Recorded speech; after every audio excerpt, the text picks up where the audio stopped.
All right, guys, today we're talking about the reason we here at Metabolic Nutrition felt the need to make a product like Everyday Gut Health to help the bigger picture issue of gut health itself. And I wanted to talk about how we arrived at the point where something like this has become necessary. Now, you've heard me talk hundreds of times about public health at large declining. We've seen people are more stressed, more inflamed than ever. We're seeing in public health statistics around metabolic diseases, type 2 diabetes on the increase. 65% of the Australian population is overweight or obese. In the US, that's 72%. We're seeing rise of anxiety, depression. We're seeing massive hormonal imbalances getting more and more common. And what we at Primebolics are trying to do is create products that help solve these issues. But I guess it's really important today to talk about in this video how we got to a point where we need to fix this problem and how does gut health tie into that bigger picture. And I think that's really applicable to a lot of people watching this video, even if you don't know why at this point in time. So how did we get here? Funnily enough, gut health has been on the radar since the late 1800s. So even though it's such a modern topic, it's such a new topic, and science is still changing daily on what's on whether it's on the microbiome, whether it's talking about the gut wall, gut permeability. There's so many areas you can unpack in gut health. But I want to talk broadly today on how we've gotten to a point where so many people have poor gut health, are affected by gut health, are affected by bloating, indigestion, being foggy-headed, stress, anxiety, even depression. There's so many areas we're going to link today back to gut health, but also set the picture as to why it's actually been declining in recent history. Now, like I said, back in the 1800s, we first started talking about gut health as early as, amazing French scientists like Louis Pasteur in the 1890s was talking about pasteurization and the sterilization, the idea that germs and germ theory were bad things we needed to kill off. And funnily enough, we as human beings are actually made up of trillions and trillions of germs, of bugs, of microbes. The microbes are what make up our microbiome, our internal terrain, as it was termed at the time.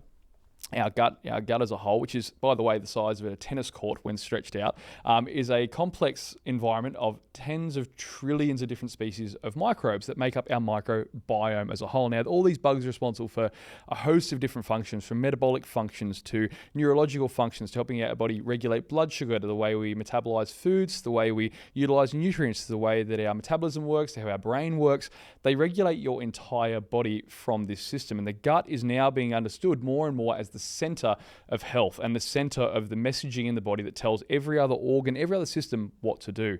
And funny enough, since that, the introduction of like Louis Pasteur talking about germs being bad in society and the sterilization of bugs and germs needing to be on the forefront, and with things like the pasteurization of milk and the sterilizing of food products, the inadvertent downstream effect of what happened there, and after, rightly so, you won a Nobel Prize for that outcome. But funnily enough, a lot of Western medicine has therefore been built on the backbone theory of germs are something to be sterilized, killed, sanitized. Now, unfortunately for us, who are beings built around trillions of these microbes that make up our diverse inner terrain that's so important for overall health and so important to help us with mood, with depression, regulation of stress, regulation of our metabolic function, of hormone production, of digestion, of detoxification. So many areas are so critically linked to gut health, but that's so critically linked on the health and diversity of that microbiome.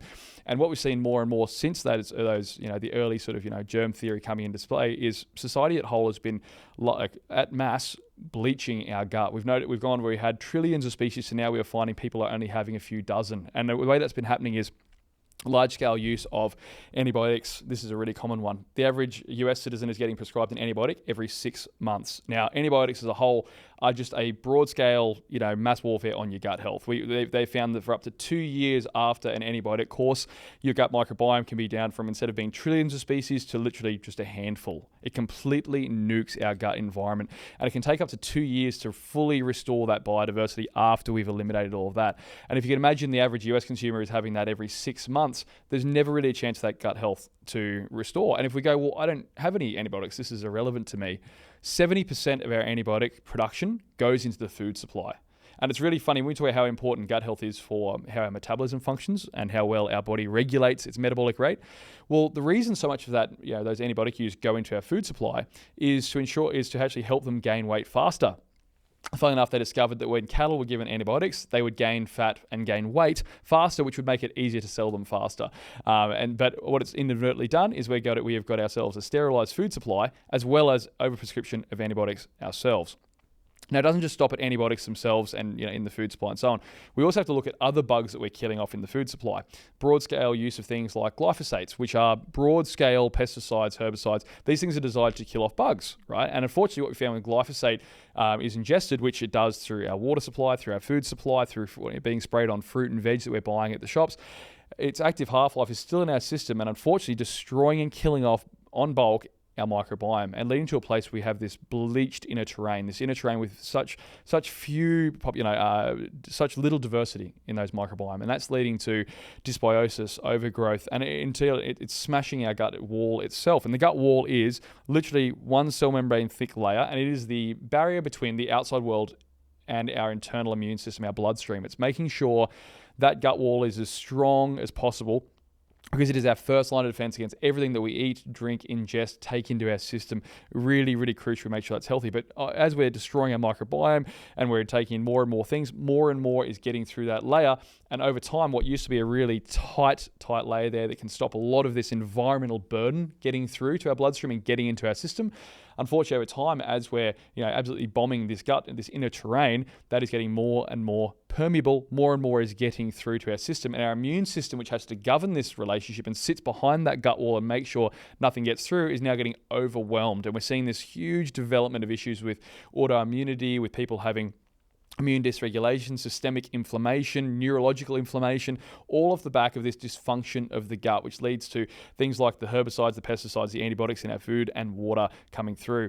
Now, to add on top of this layer, all of our water supply, right? When we're going with a glass of tap water, might seem completely fine, but in recent times, we've added chlorine into our tap water. Chlorine is a bleaching agent, right? We wouldn't normally drink bleach, but unfortunately, when we're drinking bleaching agents, these things aren't that helpful for the gut and especially the microbiome. So we've got tap water, antibiotics, broad-scale use of glyphosates, that getting into our food and water supply, antibiotics in the food supply as well as what we're being prescribed as medication.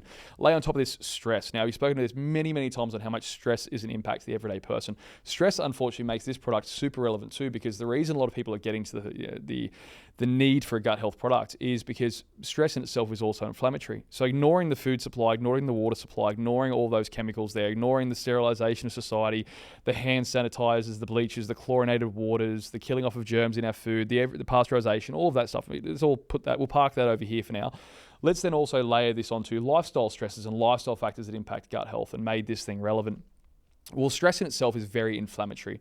And a lot of people, we've spoken before about how chronic stress can impact so many areas of health. And I think the average person understands now more than ever that stress is everywhere and it's in many forms. It can be physical stress from heavy training and overtraining. It can be, stress from the sources of, having over-caffeination, having too much caffeine. It can be under-eating. It can be, jobs, lives, families, kids, commitments, just all of the things, all of the noise that we have in our society now is keeping us in flight or fight mode all the time. And what that does is living in flight or fight, unfortunately, is sending a lot of inflammatory signals to our guts and stimulating things like zonulin, which unfortunately directly contributes to that gut permeability.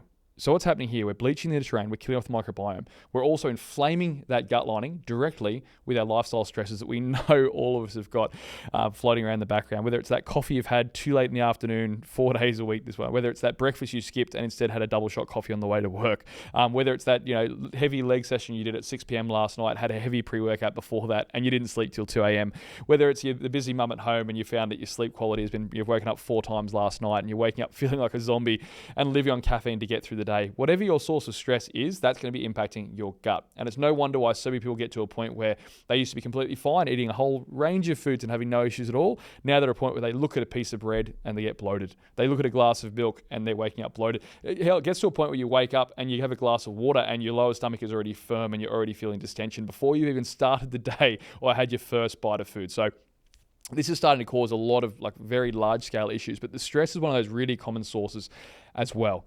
Now, then apart from stress, we also go into our diet and we look at processed foods and some of the inflammatory compounds we can find in our diet, like seed oils as well.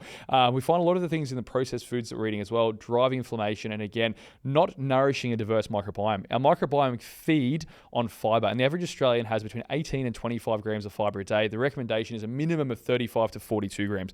We're having half of our daily fibre recommendation, and fibre is the fuel that if all of this stuff there was being an issue and we had a chance to fight back against it, that, the one thing we could have fought back with it was to give our microbiome fuel to at least try and fight back against all of these broad scale issues we have. Unfortunately, we're eating bugger all fibre as well. So not only are we bleaching it, we're sterilizing it, food supply, water supply, stress, inflammation, poor diet, processed foods. We're also not putting in the things that feed the microbiome to make sure they can, bounce back and nourish themselves and do what they need to do, which is regulate our immune system, regulate our metabolism, regulate all these things. So it's a much bigger issue than we think. We need, we're not eating a diverse diet. We're not eating fresh fruit and vegetables. We're not eating enough fiber. We're dehydrated. We're not drinking enough fluid as well, which directly impacts metabolism and digestion. We're in chronic stress, so our blood supply to our gut in the first place is switched off. We're in chronic flight or fight, which is inflaming the gut lining. All of these things are swirling around and just driving impacts here. And you see it everywhere on people's biology. You see it through hormonal imbalances. We see it in depression and anxiety. 90% of your serotonin is produced in the gut. Serotonin is responsible for feelings of contentment, feelings of being relaxed, at peace, calm, going well. We want that at nighttime in particular. 90% of that is produced in the gut. 75% of our dopamine is produced in the gut. That's responsible for drive, motivation. Let's go crush a goal. You need dopamine for that. We can start seeing a lot of our neurotransmitters that are responsible for mood and motivation and feeling content or calm or helping drive ourselves and want to go out there and be ambitious and achieve our goals. They're all starting in the gut as well. So this flow-on effects we see once when all these bigger picture issues impacting gut health are actually impacting a huge number of other areas as well. So when we set out to try and build a tool to help people improve health, we felt the need to make everyday gut health because until now there hasn't really been an all-in-one encompassing solution to this problem. There's been products that might be a fibre supplement over here, which is great. Fibre is really important to help nourish the microbiome. There might be things in there to help with the gut lining itself. Your slippery elms, your aloe veras, some licorice, some zinc carnosine, some things to help restore the gut lining, but it's not addressing the fibre issue. It's not addressing the inflammation. It's not addressing the other areas as well. There's never been something as comprehensive as this in a one-stop shop for gut health, right? And if you see the side of this tub here, the whole thing is a panel. There's nearly 40 active ingredients that hit every single part of doing this because you can't take on a multi-systemic issue that has so many different sources and factors by just addressing one part of the problem. You need to address every part of the problem. You need to be looking at the inflammation. You need to be looking at that permeability in the gut lining. You need to be looking at the microbiome themselves. Are you providing them fuel? We also need to be looking at, are we putting good bacteria back into the gut with postbiotics and probiotics? Are we also killing off bad bacteria that may have overgrown in there as well? So we have polyphenols in there, which are strong antimicrobials, which do kill off the bad but nourish the good. So this thing is a really one-stop shop solution to help try and tackle as many of those areas as possible. But I want to take the opportunity today to do this video to explain to you guys there's so many things working against your gut health and almost nothing working for it. So if there's only one thing you could do today to help try and fight back against this massive insult we have going against our favor in gut health terms, and we can help provide that tool for you in something that has no artificial colors, no artificial sweeteners, is literally a powerhouse of botanicals, herbs, nutrients that are all designed to help fight back against that.